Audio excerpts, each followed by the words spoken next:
Prosseguindo no estudo da arqueologia bíblica do número 2, Arqueologia do Mundo Bíblico 2, vamos agora falar de José se torna governador do Egito, o item 8 aí dessa nossa lição.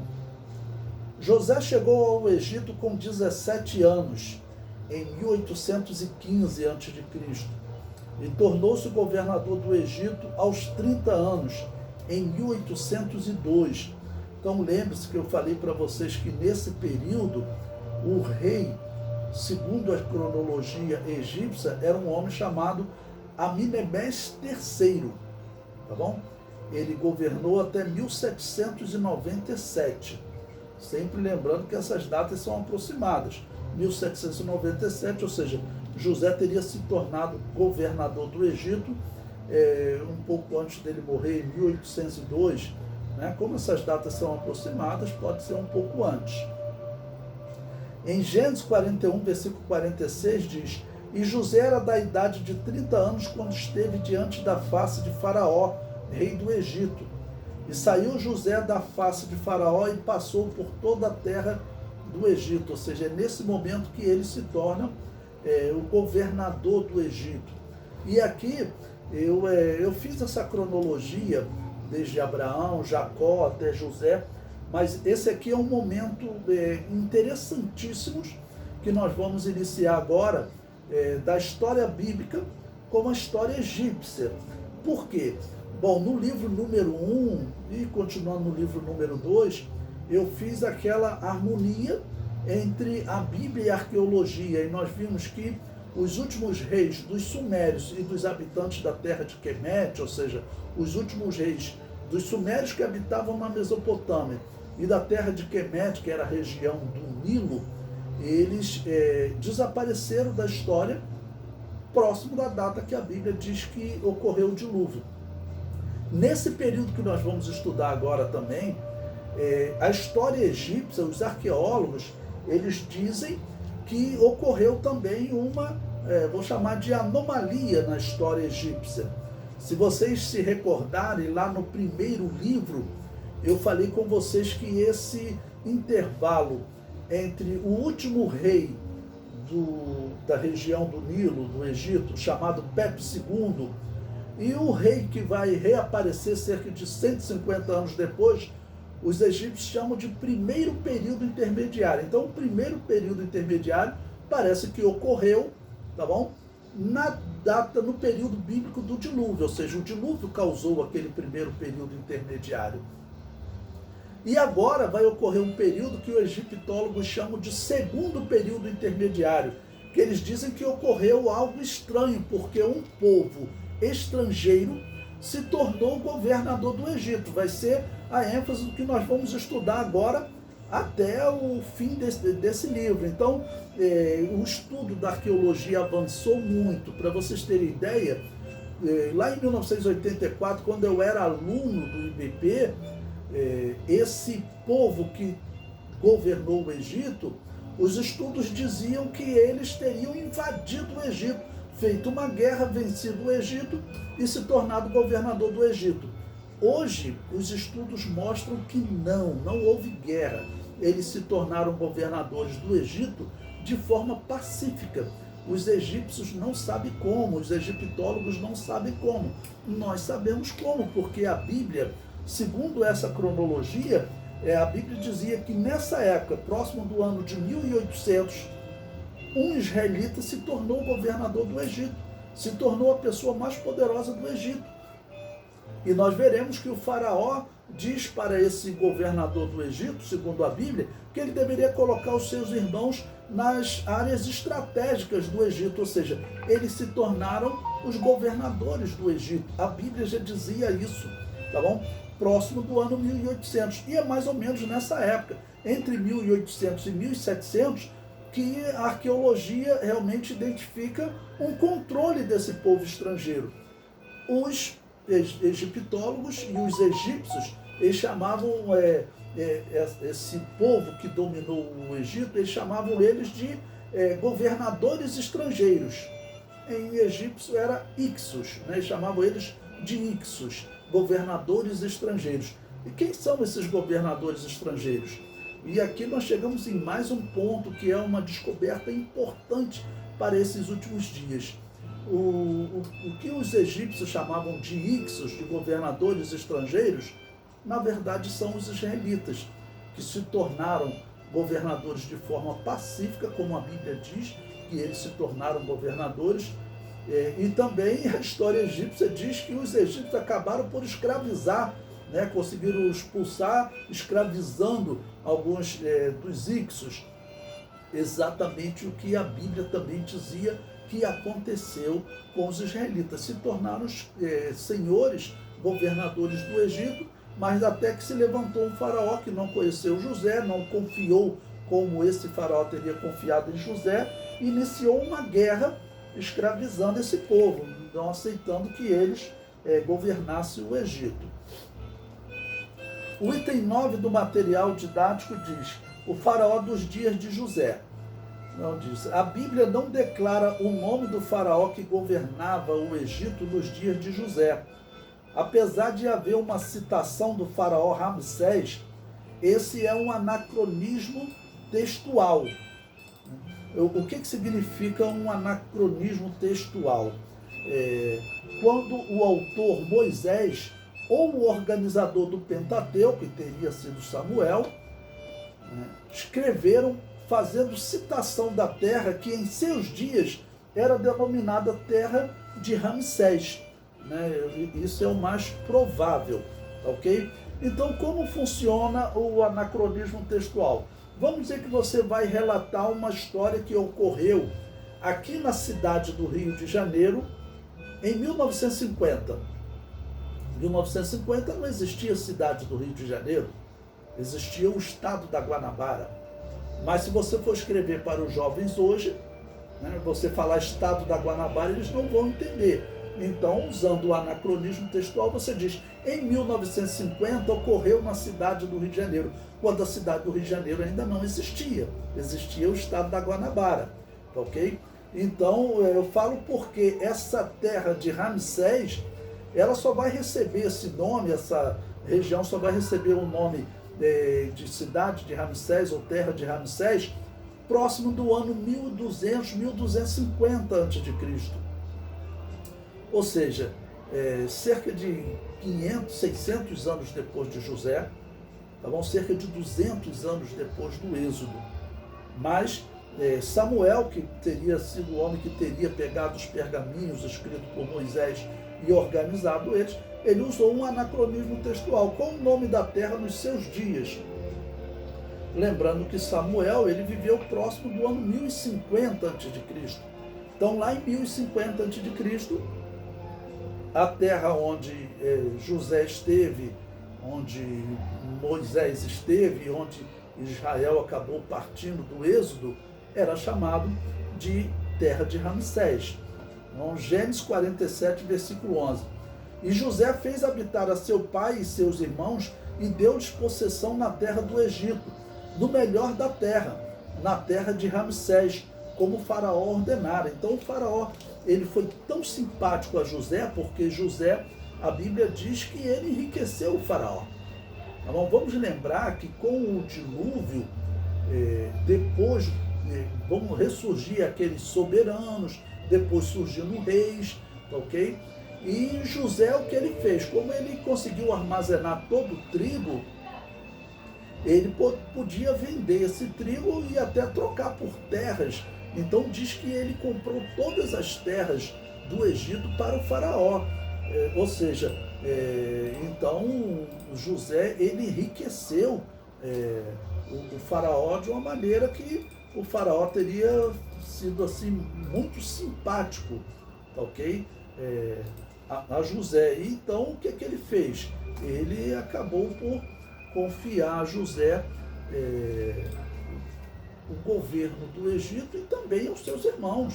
Olha, se seus irmãos são como você, coloque todos eles aí nos pontos estratégicos, ou seja, eles se tornaram governadores. E vamos lembrar que nós estamos tratando de homens israelitas que viviam 100, 175 anos, 130 anos, enquanto os egípcios viviam 40, 50 anos. Então, José ele pode ter sido governador do Egito por 2, 3 faraós, ok? E como Deus estava abençoando, a gratidão dos egípcios seria ainda maior. E hoje a arqueologia comprova, esse povo que eles chamam de Ixos, a arqueologia diz que eles desenvolveram muito o Egito e colaboraram muito para que o Egito se tornasse a potência que foi lá próximo do ano 1500, quando já está se aproximando o Êxodo. Tá bom? Ou seja, nós estamos tratando de José aqui, próximo de 1800, ou seja, cerca de 300 anos depois, o Egito vai ser uma potência graças a esse trabalho de José. Nós veremos aqui mais à frente que José, tudo indica que ele desenvolveu armas para o Egito, ele desenvolveu conhecimentos de medicina, talvez até a escrita alfabética. Hoje existe especialista dizendo que ela teria surgido nessa época de José, e eles dizem teria surgido pela inteligência de um semita, que eles não sabem quem é esse semita, né? Mas teria surgido por um semita, e ele teria usado os recursos da escrita egípcia, ou seja, um semita que vivia no Egito.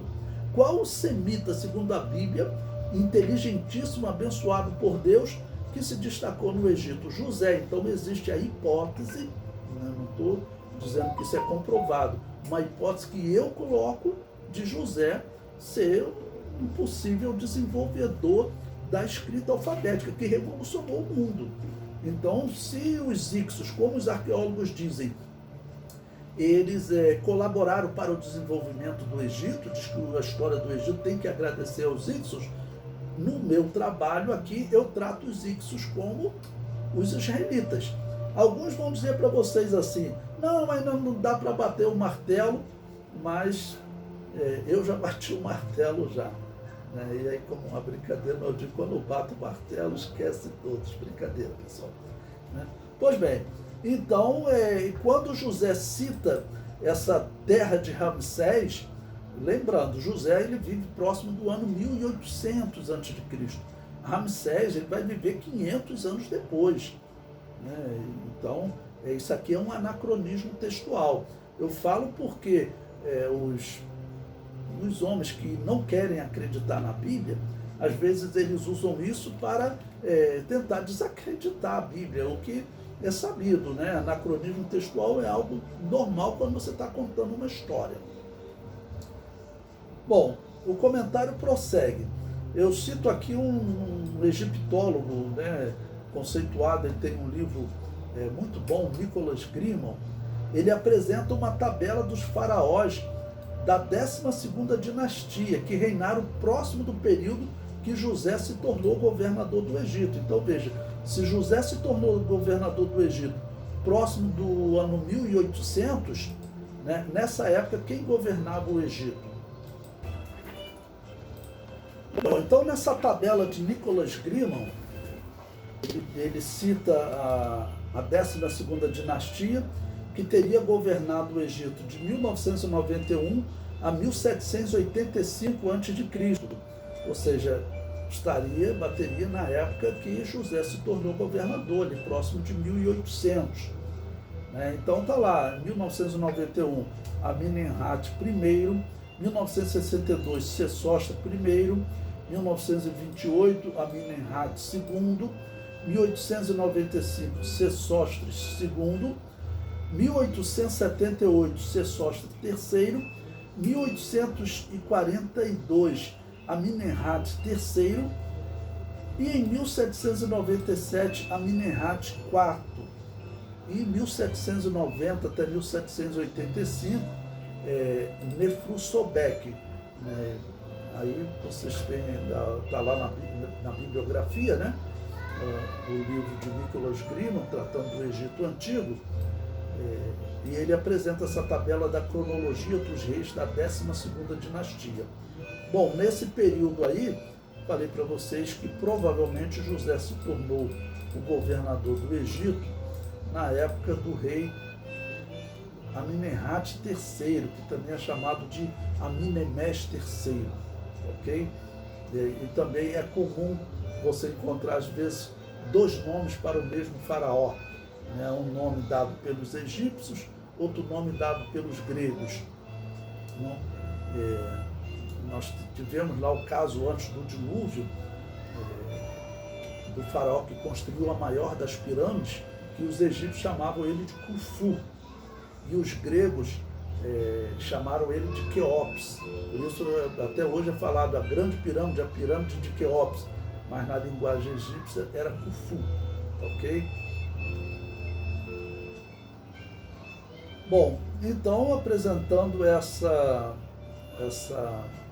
cronologia, mais ou menos nesse período, eu cito aqui um historiador, egiptólogo, chamado David Hall, e eu recomendo a vocês que vejam um vídeo, um documentário que tem no YouTube, tem até a descrição aí mais abaixo, chamado Patterns of Evidência, Padrões de Evidência. E ele trata de diversas questões de evidências do êxodo e da existência de Israel lá no Egito, tá bom?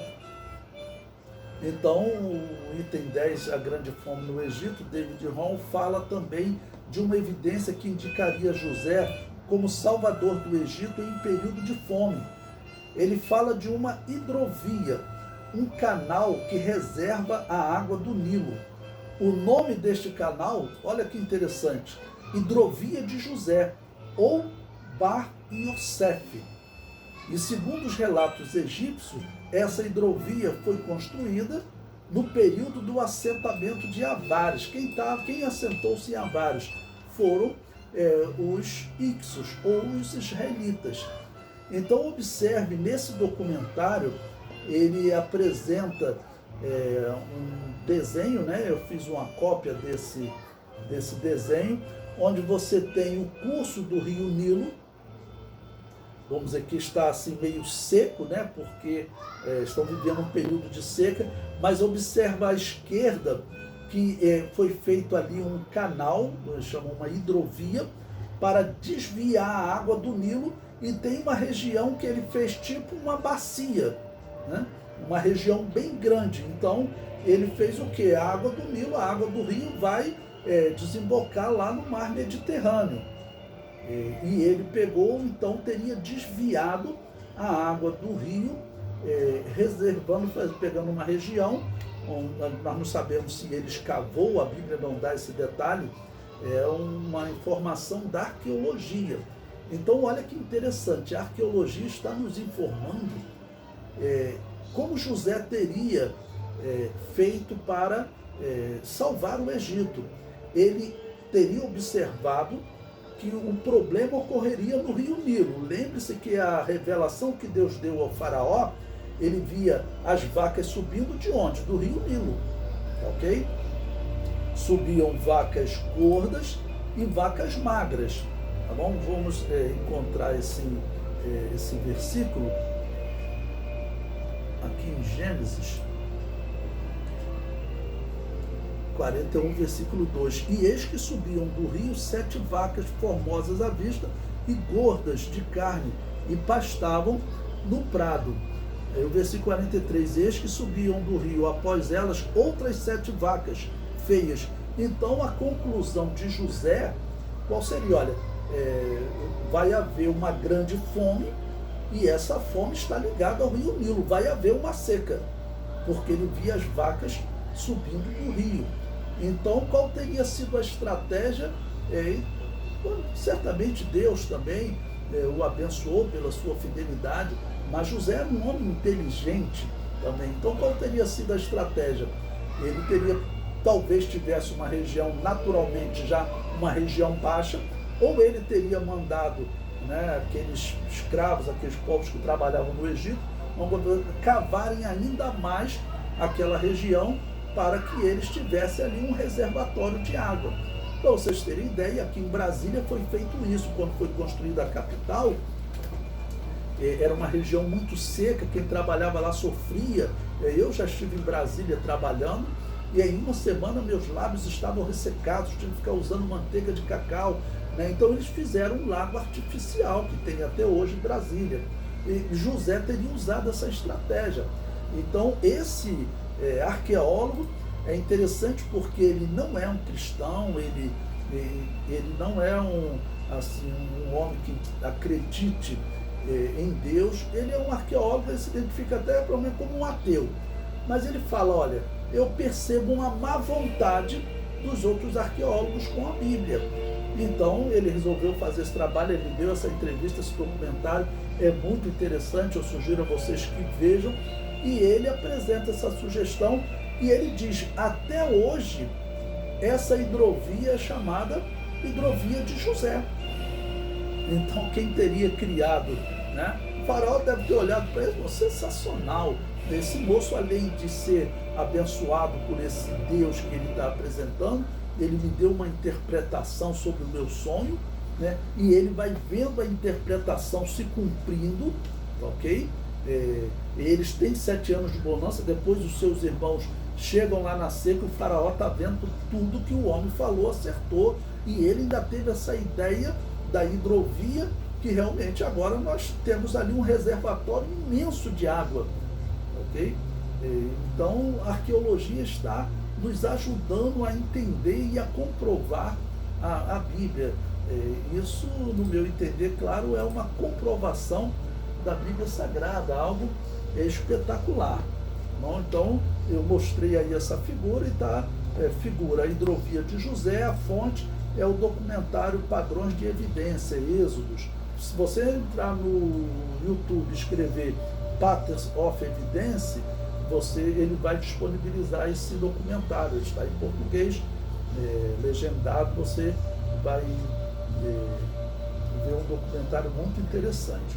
O comentário prossegue. José poderia ter criado esse reservatório por entender que a fome viria por uma grande seca do Nilo, e essa interpretação estaria no fato das vacas gordas e magras subirem do Nilo, né? Gênesis 41, versículo 2 a 4. Eis que subiam do rio 7 vacas formosas à vista e gordas de carne, e pastavam no prado.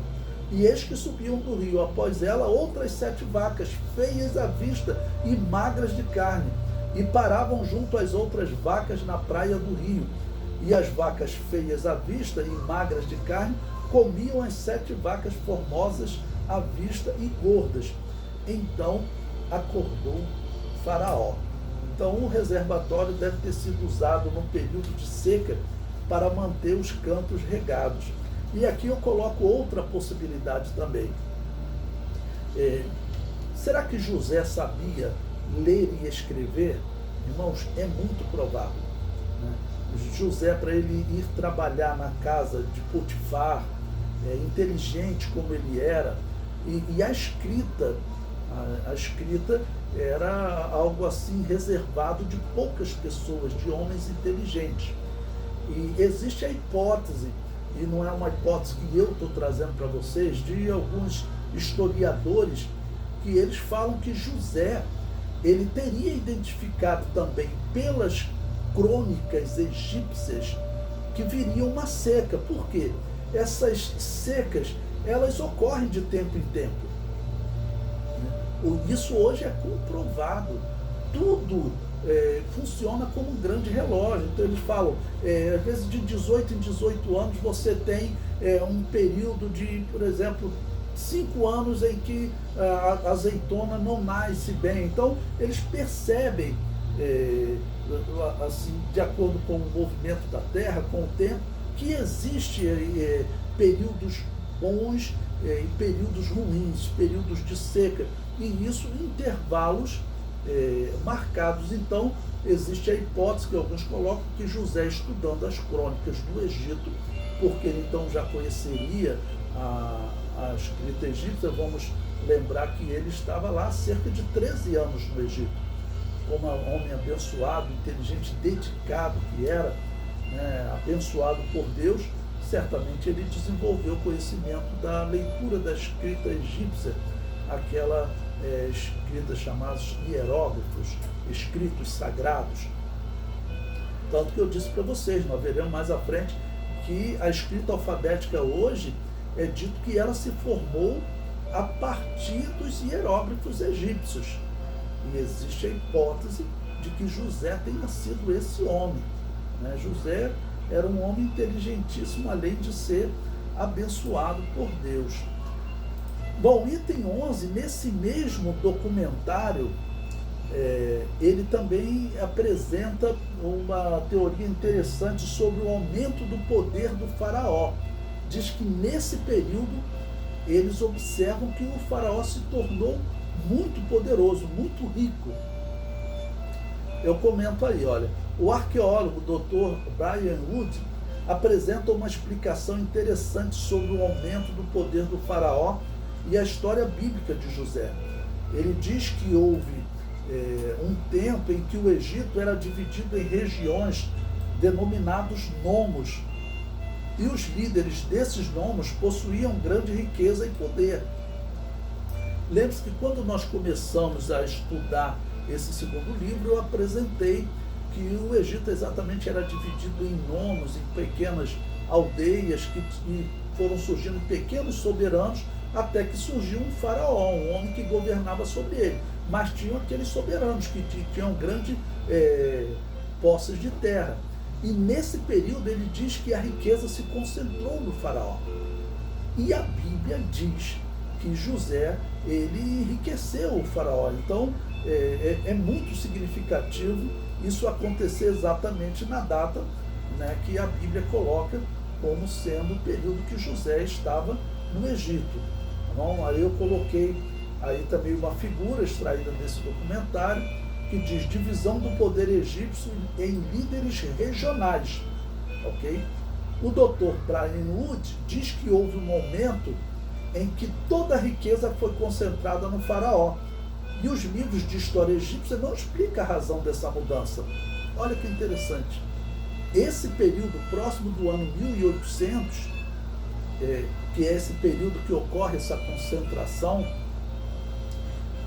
os egiptólogos dizem que ocorreu uma grande seca. Pela cronologia bíblica, José estava lá nessa época.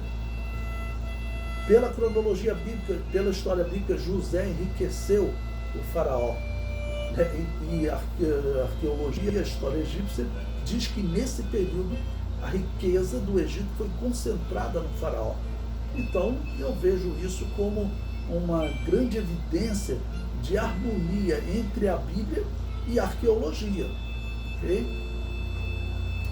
O comentário prossegue. Foi uma grande mudança econômica e social que tem explicação na Bíblia. O Dr. Brian Wood acredita que esse período de seca, fome e aumento do poder do faraó aconteceu nos dias do faraó Sesostris. Bom, esse governou um pouco antes de José, mas eu sempre falo, essas datas são aproximadas. José, ele chegou no Egito, vamos dizer, 1860, vamos lembrar que José, ele chegou no Egito um pouco antes disso.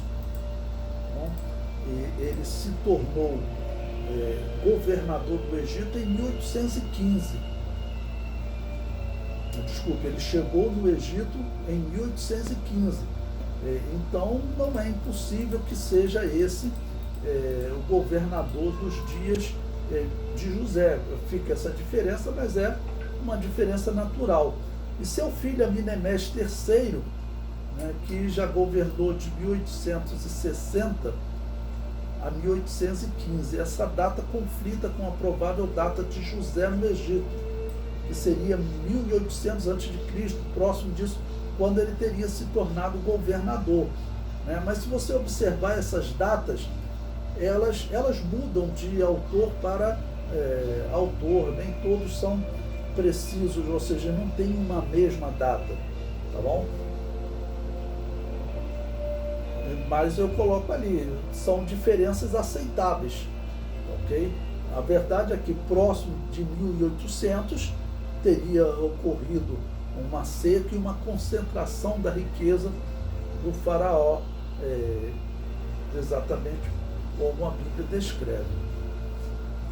Eu prossigo. As datas egípcias são difíceis de compatibilizar com a Bíblia, mas José parece ter se tornado governador do Egito próximo do ano 1802 a.C. Nesse mesmo documentário, Padrões de Evidência, ele mostra esse gráfico que eu coloquei aí no material didático para vocês, apresentando que essa fome teria ocorrido no período desse faraó, ok? Nesse gráfico que ele mostra aí. O comentário prossegue. O Dr. Brian Wood fala também da interpretação que se faz das esfinges de Amenemés III, com aparência de preocupação, o que não é comum entre os faraós, que normalmente apareciam sorrindo. Ou seja, você tem um período de 7 anos de seca, e certamente houve fome no Egito, e assim como os israelitas, Jacó e seus filhos, têm que descer ao Egito para comprar comida. O Egito era um lugar privilegiado por causa do Nilo. O Nilo teria sofrido uma seca, pouca água no Nilo, mas o Egito tinha uma reserva de água para poder manter aí a sua cultura de trigo, que era muito comum naquela região. Tá bom?